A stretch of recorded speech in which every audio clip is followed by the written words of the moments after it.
Forget unicorns and bull runs. One company has compounded profits 45 times in 11 years, all while staying debt-free, dilution-free, and completely under the radar. Welcome to the story of Jyoti Resins and Adhesives Limited, the maker of Euro 7000, the adhesive brand quietly sticking to excellence. Headquartered in Ahmedabad, Jyoti is India's second-largest retail wood adhesive brand. In fiscal year 2025, it posted Rs 284 crore, that is 284 crore rupees in revenue, Rs 74 crore, that is 74 crore in profit after tax, a 26% net margin, and an industry-crushing return on equity of 43.8%, with no leverage whatsoever. Its business model, high margin, internally funded, and entirely retail-focused. Founded in 1993, Jyoti launched the Euro 7000 brand in year 2006. Since then, it has operated with laser focus in synthetic wood adhesives. No industrial segments, no diversification. This concentrated business model has allowed it to master one niche and build a powerful grassroots brand. Jyothi's product mix includes base adhesives and 3 fast-growing premium SKUs, Ultra 5-in-1 Extreme 3 and Quick Grip.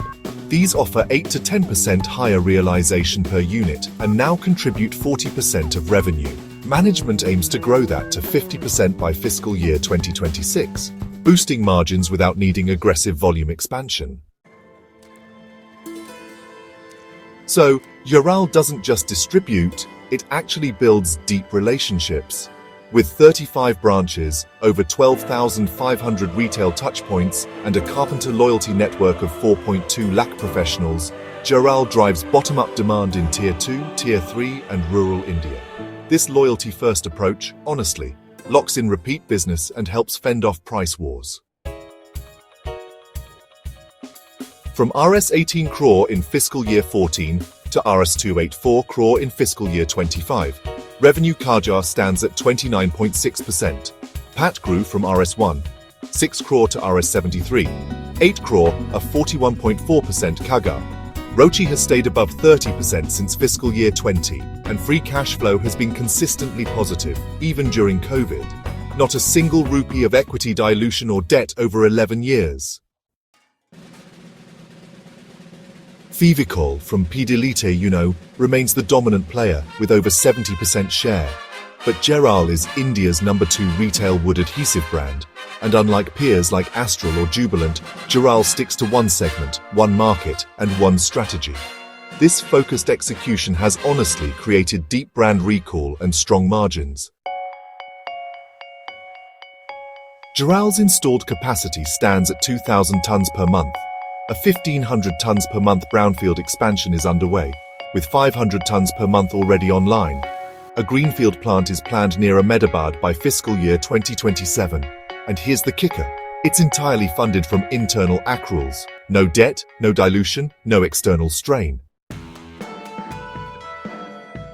In fiscal year 2025, gross margins stood at about 56%, EBITDA at 31.5%, and PAT at 26%. Even as vinyl acetate monomer and other raw materials fluctuated, Jyoti preserved margins via premium SKUs and region-sensitive pricing. Its strong brand allows partial cost pass-through while maintaining loyalty. At Rs 1,357 per share, and an EPS of Rs 61.6, Jyoti trades at a price-to-earnings of 22 times and a price-to-book of 7.10 times. These multiples may look rich, but they reflect consistent compounding, high return on equity, and brand-led pricing power. It's priced not like a cyclical, but like a premium compounder. Led by Mr. Haresh Mehta since inception, the company maintains promoter holding of 73.4%, with zero pledge. There's been no equity issuance since listing. Director remuneration stays below 2% of PAT. It's a clean, conservative, founder-driven operation with no related party red flags. Jyoti's model, while effective, comes with certain risks. Over 90% of revenue comes from just one product category. There's a geographic concentration in Western and Central India, no hedging for raw material costs, low institutional visibility, and honestly limited second-line leadership.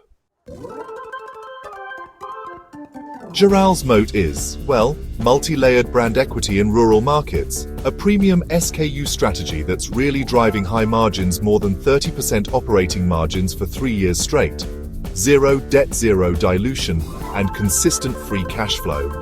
It's honestly a classic example of low-risk, high-discipline growth. On the flip side, there's over-reliance on a single segment and customer base exposure to raw material volatility with, no hedging strategy, lack of a formal succession plan, and institutional holding under 1%, which kind of limits market recognition and liquidity.